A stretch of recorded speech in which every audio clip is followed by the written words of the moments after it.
అండి అందరికీ ఈరోజు అటుకుల పోహా చేస్తున్నా. అటుకులు ఇలా 1/2 కేజీ అటుకులు తీసుకున్నాను. వీటిని కడుక్కోవాలి. ఇలా వాటర్ అంతా అటుకుల్లో పోయాలి. అంత చెత్త అంతా ఉంటుందిగా, ఈ నీళ్ళని పారేయాలి. ఇలా వాటర్ని అంతా పంపేసుకోవాలి. ఇందులోకి కావాల్సినవి పచ్చిమిర్చి, ఆనియన్, కరివేపాకు, ఒక టమాటా, ఒక నిమ్మకాయ. ఇప్పుడు ప్రాసెస్ చెప్తాను. స్టవ్ మీద గిన్నె పెట్టి గిన్నె వేడైన తర్వాత సరిపడా ఆయిల్ పోసుకోవాలి. ఆయిల్ వేడైన తర్వాత అందులో జీలకర్ర, ఆవాలు వేసుకోవాలి.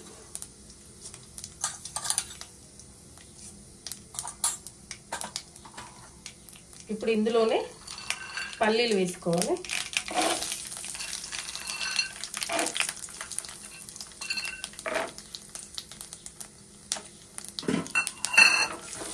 అంతా వేగనివ్వాలి.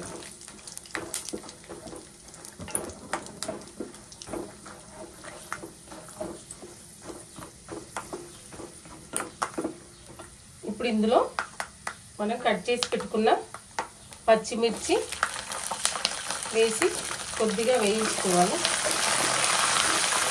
కొద్దిగా వేగిన తర్వాత ఇందులోనే ఆనియన్ వేయాలి.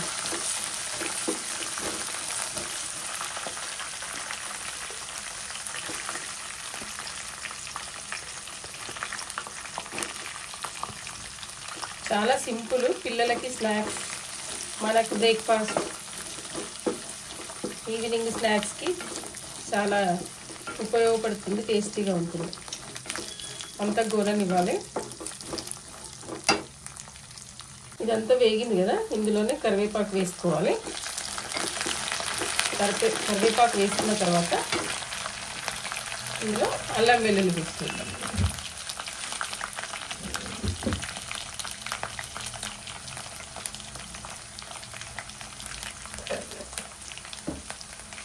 వేసి అంతా కలుపుకోవాలి.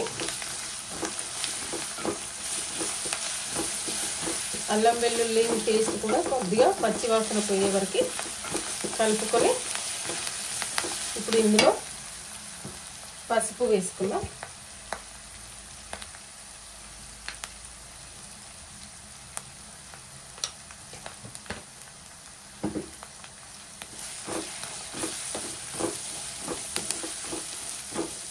అంతా కలుపుకొని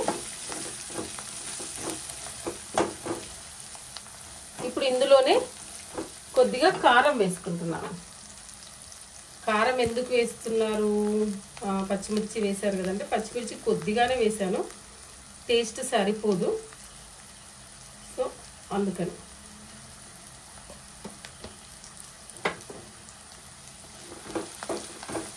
కారం వేసి చేయండి, చాలా బాగుంటుంది, టేస్టీగా ఉంటుంది. ఒకసారి ట్రై చేయండి. ఏదైనా ట్రై చేస్తేనే కదా బాగుందా బాగులేదా అనేది మనకు తెలిసేది. ఇప్పుడు ఇందులోనే రుచికి సరిపడా సాల్ట్ వేసుకుందాం.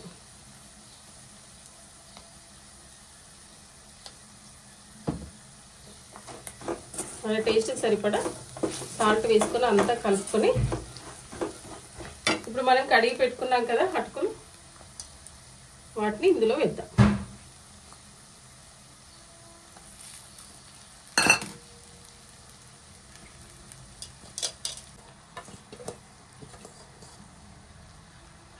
ఇలా అంతా వేసి కలుపుకోవాలి.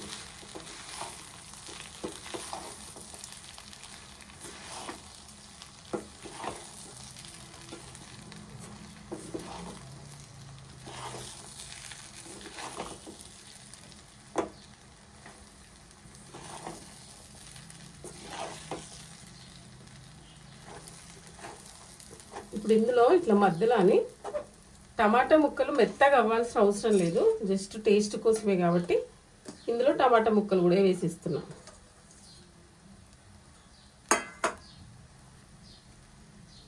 ఇలా కొద్దిసేపు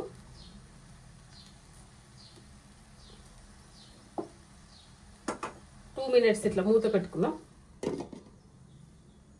మూత తీసి ఒకసారి అంతా కలిపేసుకుందాం.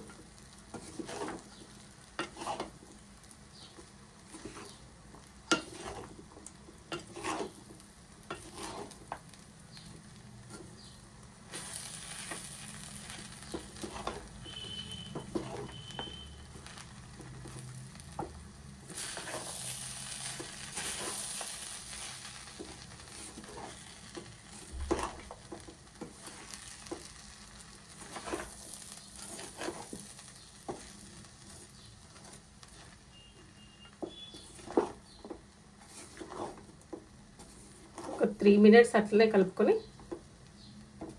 మళ్ళీ మూత పెట్టేసుకుందాం. మూత తీసుకొని టమాటా ఉడికిందా ఒకసారి చూసుకుందాం.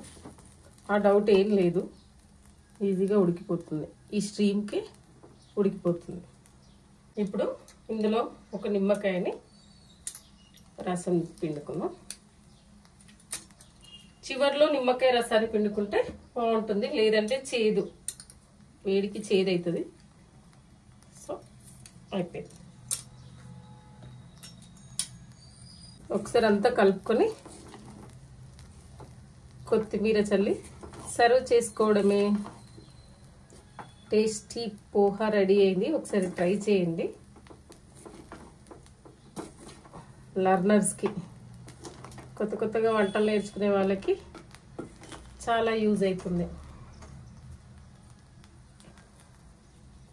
నచ్చితే కనుక లైక్ చేయండి, సబ్స్క్రైబ్ చేసుకోండి. థ్యాంక్ యూ అండి. బాయ్.